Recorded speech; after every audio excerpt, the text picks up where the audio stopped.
So in this video I'm gonna help you understand the specs you need for your first or next drone. DJI just released the Mini 3 Pro, and we're gonna put it against its predecessor, the Mini 2, and also against its bigger brother, the Air 2S. I'm gonna help you understand which specs really matter, which ones are an actual upgrade from the Mini 2, and which ones should be looking for depending on what you do.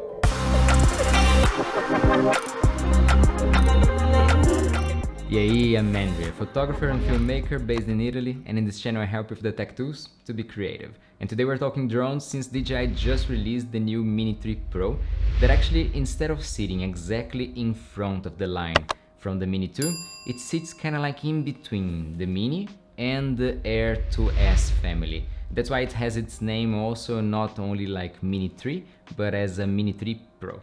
So let's open up the comparison chart and go through the most important items. So first let's talk about weight, sound profile and regulations. And the main appeal for the Mini is exactly being under 250 grams, which in most places means that you don't need to get a license to be able to fly this drone.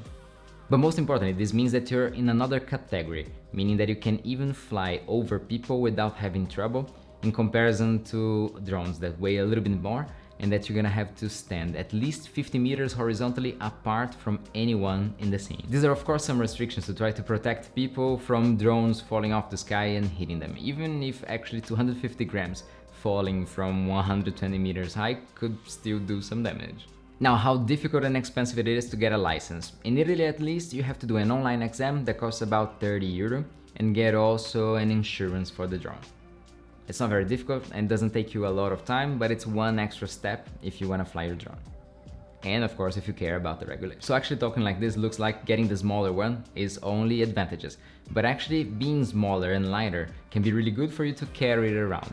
But it also means that it cannot support very well against difficult weather conditions, like a lot of wind. So it ends up being a difficult choice to do, because now you have a very easy to carry drone, but at the same time, when you get on the top of some mountain, for example, and you want to fly it, maybe the conditions don't allow you to do it.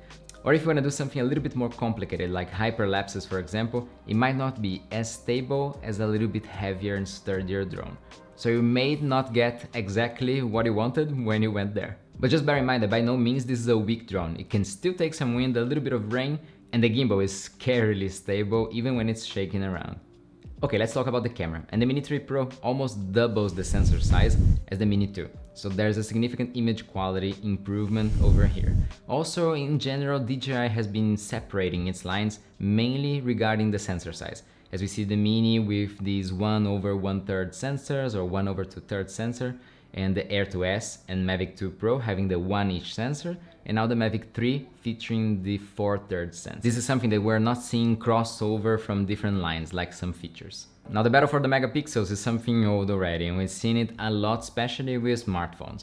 And just the number, by now you should know that doesn't mean that much if the sensor size doesn't match it. So saying that this new drone is capable of 48 megapixel photos does not mean that these photos are incredibly better than 20 megapixels photos from the Air 2S, for example. It all depends on the amount of data the drone can create. Now definitely from all the items that we're gonna mention, definitely the sensor size and the camera is gonna be on my top 3 things to justify the price tag. Another difference you're gonna see here is that the Mini 3 Pro comes with a f1.7 lens instead of 2.8 that you see on the Mini 2 and the Air 2S, meaning that a little bit more light can reach the sensor, and then you can shoot in a little bit darker environments without having to up the ISO that much. But still, with any of these, going above 200 or 400 ISO is already going to compromise the image quality in a way that's not really worth it, unless of course you don't have another choice.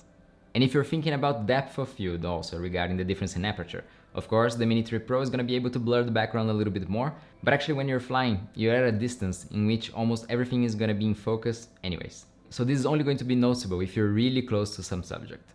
Okay, let's talk about recording modes. And in this item, the Mini 3 Pro bumps up what the Mini 2 had, which means that now you get 4K 60 instead of only 4K 30. And also in Full HD, you're capable now of doing 120 frames per second, meaning that if you want to speed ramp, or if you want to just show some action in slow motion, now you have many more options. Now comparing the Mini 3 Pro with the Air 2S, it is a little bit behind, since the Air 2S is capable of shooting 5.4K at 30 frames per second. Now the catch is it noticeable? Yes. When you watch 5.4 and 4K on a screen, you can totally see the difference. Is it noticeable over YouTube or some compressed platform? Not really. And within this, there's also another catch that actually makes me sometimes switch from 5.4K to 4K on the Air 2S, which is not having access to all the features when you're in that high resolution, especially the tracking modes. Being able to track a subject while you're moving around it is amazing to have a perfect camera movement. You can always do it manually by moving the drone horizontally, vertically, and also the gimbal at the same time, but it's quite a difficult movement sometimes to keep something perfectly centered while just holding your finger across the screen and selecting the subject will make it perfect for you, and you don't have to try to track it later on in your editing software. So actually I'm finding myself most of the time filming at 4K 25. Okay, let's talk about some of the new features introduced in the Mini 3 Pro, and one that was even used in the promo they made for this drone was the capability for the camera to switch vertically. Now for photography and social media, this is totally amazing because now you don't need to do some panorama stitching vertically anymore. You can just spin the camera around and take a vertical right from the start. Now, doing this every single time is very practical, but you have to consider also the distortion you're gonna have in the image by shooting it directly vertical or doing a very slow panorama in which you take many different shots. So it's going to depend a little bit on how much of screen coverage you're gonna need, but it's definitely a very cool feature to have. Regarding video, this upgrade doesn't mean that much besides being able to frame it directly in camera exactly what you wanna do for social media. Because when you're going to crop it and you have a 4K image, for example, you can simply extract a full HD from any part of the image without any problems. The catch here is that if you want to do some slow motion vertical for social media, in the previous drones you would have to film it at full HD, and then you don't have enough room to crop it and still have maximum quality. Another very cool feature you get now is the active tracking. And this is something that a lot of people think it's just gimmick and it won't work really well, but it actually works really well on these drones. You can just select whatever you wanted to follow, and especially if you're trying to do some shot of a car, a bike, or a person running or something like that, sometimes if you go really far, you can frame it or you can just correct it in post. But if you want to do it from closer by, it's really difficult to keep it very steady and the person always in frame, and this just makes it so easy to do. The thing is, inevitably you're gonna be paying more attention to the camera or to the movement you're making with the drone. And if you just have to think about both things at the same time, it's going to be compromised. When you leave the camera totally up to the app to do the tracking and keep the person in focus, you can do crazy movements and it will look amazing. Another difference between all of these drones are the sensors they have. And I don't mean the camera sensor, but the sensors for collision they have all around them. The Mini 2 featured only a downward sensor, meaning that it would help you if you're really close to the ground not to just crash it down or not to land accidentally. With the Mini 3 Pro you also get sensors in front and on the back. In front might sound unnecessary because you can see through the camera, but actually when you lose control of the drone and it's coming by itself, having the frontal sensors are so useful for it not to crash anywhere and for it to be able also to understand how can it go around an obstacle. The one in the back is pretty obvious. And in this case the Air 2S features one more sensor upwards. You always have a return to home altitude set in the Fly app. This means that at any point, if you lose control of the drone, it's going to fly up first until the return to home altitude and then fly towards you. And then if it doesn't have a sensor on top, it might just bump into a tree, branches or something like that, and then it will never come back. Okay, let's talk batteries. And for all of these, the batteries are gonna last roughly 30 minutes, be it the Mini 2, Mini 3 Pro or Air 2S. And this depends on a lot of stuff. If you're just hovering around, it's gonna last longer. And if you're flying like a maniac, it won't last at all. But it's really interesting that on the screen you can see how much time you have left, also depending on how you're flying, so it keeps recalculating at all times. But if you want to know an average, you can get what they say in the spec sheet and take away 25 to 30% to have an idea of how much it's going to last. Now the Mini 3 Pro features also an extended battery if you want. So instead of lasting 30 minutes, it can last about 40 minutes. You get around 10 minutes extra, but at the cost of having a little bit more weight. And this means that it's going to go off the regulation above the 250 grams. So in theory, you shouldn't fly it without a license. Okay, let's talk transmission and controllers. And the Mini 3 Pro features the same as the Air 2S, the O3 transmission system. And this is for sure one of the top 3 things that I would consider when deciding between different drones. I remember when using the old Mavic Air 1 and using then the Air 2S, the massive difference it makes to have a very good and stable connection to the drone. This means that when you're flying, you're not gonna have constant disconnections. It doesn't mean that you can only fly farther away. It means that when you're close by, but you're being obstructed by trees or any kind of object, you're still gonna have a more stable connection than before. And when you have a flying camera, it's worthless if you cannot see what is it doing, unless you configure it to do some kind of shot automatically, like a hyperlapse. Otherwise, all you have left to do is to wait a little bit until it's already on its path back to you, and then you can regain signal. Anyways, they say on the spec sheet that it's capable of reaching a 12 kilometers distance connection. But in reality, we'll never see these numbers happening unless you're in perfect conditions.